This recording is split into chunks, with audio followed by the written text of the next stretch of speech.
Hey guys, this is Casas, and I'm a member of the group coaching from Beyond Macros, and I'm now in a new phase, and I wanted to give you an update. So regarding what were my struggles before Beyond Macros group program, I think that my biggest struggle was to dial my macros, trying to figure out what was the best fit for me regarding I wanted to gain more muscle and also lose some fat. So that really helped. I was doing macros calculations, but I wasn't hitting the sweet spot. I was counting calories and doing meal preps and all of that, but I didn't have it dialed in. Other struggles that I had, I'm more of a stress eater, so trying to identify what triggered me was really helpful. And I got pickier. Going out, I live in DC, and there's a very, very strong social life type of events that I wouldn't say no just because I didn't want to be rude. And now I kind of started saying no more often. I really got pickier to be around the people that I really want to be around and getting to eat food that I really, really want to eat that I won't prepare at home. I think in addition to that, trying to identify other behavioral changes that I need to adjust for, that having a cheat meal was not the end of the world, and getting back on track didn't really mean cut calories the next day. Otherwise, just get your calories in, get your macros in, and get back on track meant do what you are supposed to do the following day regardless. I have started taking rest days or recovery days super seriously. I think it goes beyond your calculations. I think it's more of a behavioral change, and I'm taking those super on point. I think that the more helpful part of the program are the office hours. I try to show up as often as I can,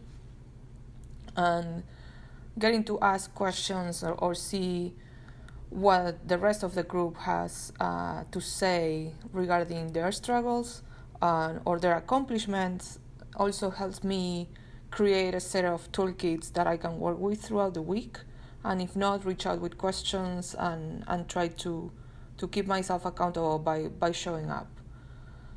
For the results, so the first round I did a fat loss phase, and I went down 12-15 pounds if I remember correctly. So I lost 2 dress sizes, which was really often. I know it's girly, but I think I like to see those type of changes, even if I don't see the scale change that much. I was coming from losing 65 pounds, so it was really striking. For body composition changes, so now I ended the fat loss. I went through a maintenance phase where my weight didn't go up too much, and I was going to start the second fat loss phase, and I realized that I was struggling a lot to hit my macros and to hit my calories for the day, and I was feeling really hungry. So one of the things that I did is I bought a DEXA package where I can get a body composition and resting metabolic rate calculations done.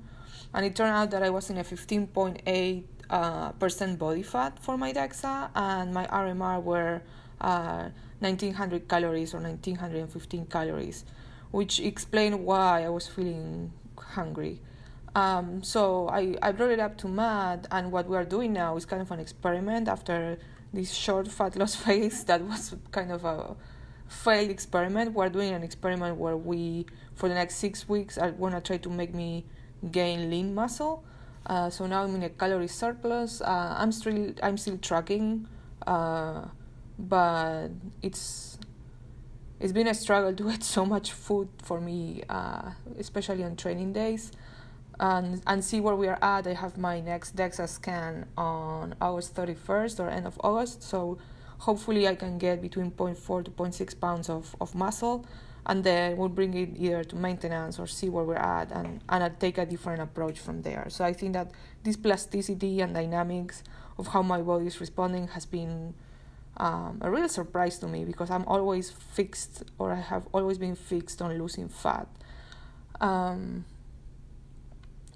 what else? And I'm now sitting at a size 8, so I went from a size 12, 14 transition when I started my fat loss phase to a size 10, and I'm a size 8, which I'm stoked. And I think that the changes that I've made, that I will try to keep as a staple of my behavior towards food, is make the time to meal prep, make the time to grocery shop, even if it's online, like get those nutrients in, trying to incorporate or trying to test what veggies and fruits and meats work best for me, and cycle them. That's also very important.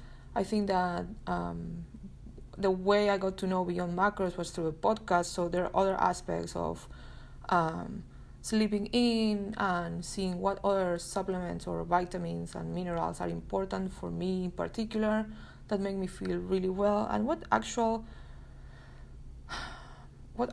foods have those nutrients. I don't want to rely on multivitamins or any chemical process type of additional supplements, even though I know they're important and they help me, like creatine, or protein powders in this particular phase.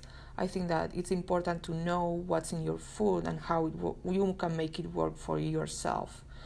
I started meditating and doing other things that are around nutrition, but not necessarily from a feeding standpoint, that have helped me either cool myself down or getting set for the day, not skimping on sleep, and if I'm tired, really looking into what I've been doing or what I've been eating. I think it's what will allow me to readjust on a daily basis, and trying to listen to my body more. I think those are the changes that will stick with me, and trying to keep them for as long as I can. Let me know if I can give you any more details, and good luck, you guys. I'll see you around.